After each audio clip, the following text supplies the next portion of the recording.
कल्पना करा, एक दिवस असा येईल की समुद्र तसाच असेल पण त्यात मासे नसतील, आपल्या होड्या असतील पण मासेमारी नसेल. आपल्या मुलांना आपण सांगू इथे कधी काळी आमचं आयुष्य होतं, असा दिवस येऊन द्यायचा आहे का? नमस्कार कोळी बांधवांनो, आजचा हा व्हिडिओ कोणत्याही राजकारणासाठी नाही, हा आपल्या समुद्रासाठी, आपल्या उपजीविकेसाठी आणि आपल्या पुढच्या पिढीच्या भविष्यासाठी आहे. त्यामुळे हा व्हिडिओ शेवटपर्यंत नक्की पहा. जर आज आपण शांत बसलो तर उद्या आपल्या मुलांना सांगायला समुद्र असेल पण मासेमारी नसेल. आपल्या पालघर किनारपट्टीवर काही मोठे प्रकल्प चर्चेत आहेत. त्यामध्ये वाढवण बंदर, कोरे दातिवरे समुद्रातील विमानतळ, बोईसर परिसरातील केमिकल उद्योगांचा विस्तार, अशी 3-4 नाही, भरपूर सारे प्रकल्प, तसेच जमीन संपादन आणि वृक्षतोड यांसारख्या विषयांची चर्चा होत आहे. या प्रकल्पाबाबत वेगवेगळी मतं आहेत, पण एक प्रश्न आपण स्वतःला विचारूया.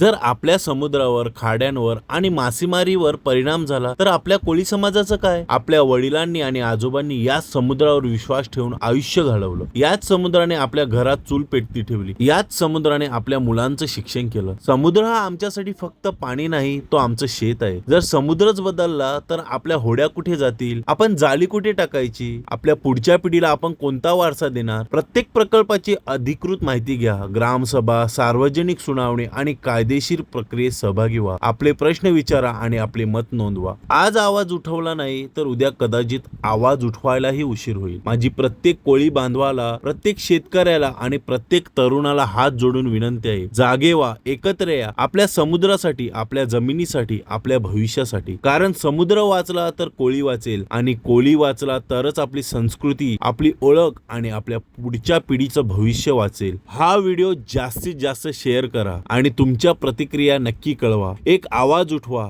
कारण आजची जनजागृती उद्याचं भविष्य वाचू शकते. धन्यवाद.